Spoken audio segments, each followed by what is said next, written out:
আলিমদের জন্য মুস্তাহাব এই যে তাকে যখন প্রশ্ন করা হয় সবচাইতে জ্ঞানী কে, তখন তিনি ইহা আল্লাহর উপর ন্যস্ত করবেন।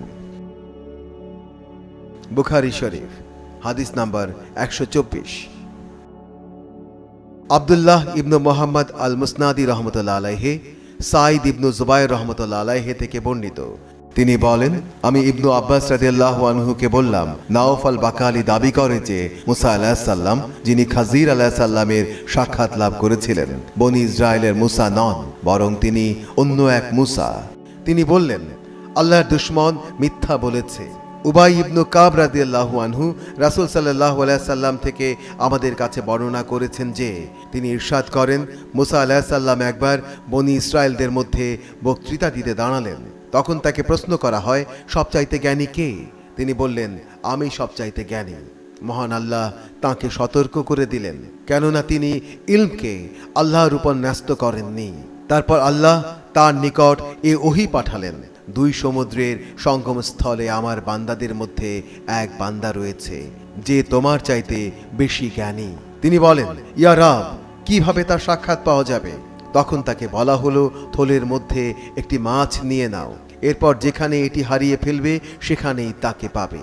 তারপর তিনি রওনা হলেন এবং ইউশা ইবনু নুন নামক তার একজন খাদিমও তার সাথে চলল।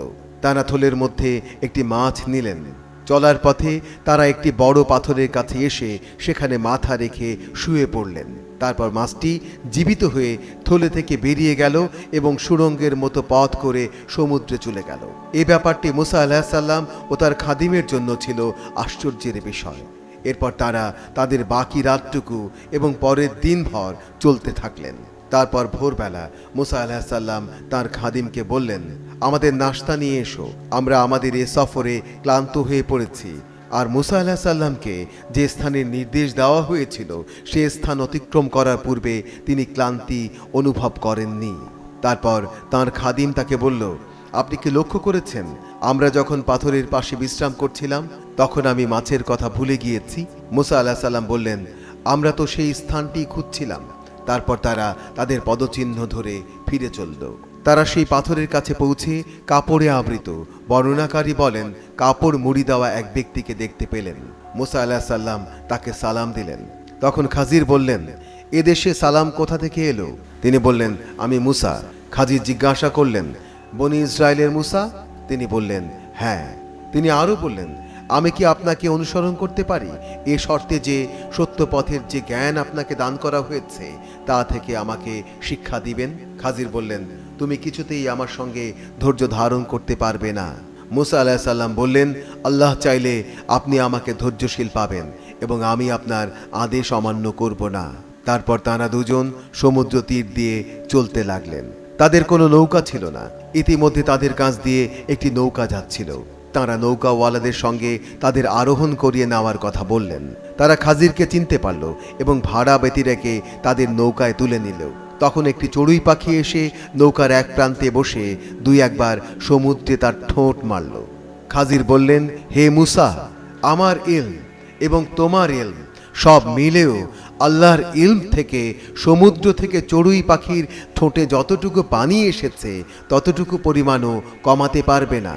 এরপর খাজির নৌকার তক্তাগুলির মধ্যে থেকে একটি খুলে ফেললেন। মুসা আলাইহিস সালাম বললেন, এরা আমাদের ভাড়া ছাড়া আরোহণ করিয়েছে, আর আপনি আরোহীদের ডুবিয়ে দেওয়ার জন্য নৌকায় ফাটল সৃষ্টি করলেন। খাজির বললেন, আমি কি বলিনি যে তুমি কিছুতেই আমার সঙ্গে ধৈর্য ধারণ করতে পারবে না? মুসা আলাইহিস সালাম বললেন, আমার ভুলের জন্য আমাকে অপরাধী করবেন না এবং আমার ব্যাপারে অধীর কঠোরতা অবলম্বন করবেন না। বর্ণনাকারী বলেন, ইহা মুসা আলাইহিস সালামের প্রথম ভুল। তারপর তারা উভয়ে নৌকা থেকে নেমে চলতে লাগলেন। পথে একটি বালক অন্যান্য বালকের সঙ্গে খেলছিল। খাজির তার মাথার উপর দিক দিয়ে ধরলেন এবং হাত দিয়ে তার মাথা ছিদ্র করে ফেললেন। মুসা আলাইহিস সালাম বললেন, আপনি কি একটি নিষ্পাপ জীবননাশ করলেন কোনো হত্যার অপরাধ ছাড়াই? খাজির বললেন, আমি তোমাকে বলিনি যে তুমি কিছুতেই আমার সঙ্গে ধৈর্য ধারণ করতে পারবে না? ইবনু ওয়াইনা রহমতুল্লাহ আলাইহি বলেন, এটা ছিল পূর্বের চেয়ে বেশি জোরালো। তারপর আবারও চলতে লাগলেন। চলতে চলতে তারা এক গ্রামের অধিবাসীদের কাছে পৌঁছে তাদের খাবার চাইলেন। কিন্তু তারা তাদের মেহমানদারি করতে অস্বীকার করল। তারপর সেখানে তারা এক পতনোন্মুখ প্রাচীর দেখতে পেলেন। খাজির তার হাত দিয়ে সেটি খাড়া করে দিলেন। মুসা আলাহিসাল্লাম বললেন, আপনি ইচ্ছে করলে এর জন্য পারিশ্রমিক গ্রহণ করতে পারতেন। তিনি বললেন, এখানেই তোমার আর আমার সম্পর্কের অবসান। নবী সাল্লাল্লাহু আলাইহি সাল্লাম বলেন, আল্লাহ তাআলা মুসা আলাইহিসসালামের উপর রহম করুন। আমাদের কতই না মনোবাঞ্ছা পূর্ণ হতো যদি তিনি সবর করতেন। তাহলে আমাদের কাছে তাদের আরও ঘটনাবলী বর্ণনা করা হতো। মোহাম্মদ ইবনে ইউসুফ, আলী ইবনে খসরাম, সুফিয়ান ইবনে উয়াইনা রহমতুল্লাহ আলাইহি এই হাদিসটি বিশদভাবে বর্ণনা করেন।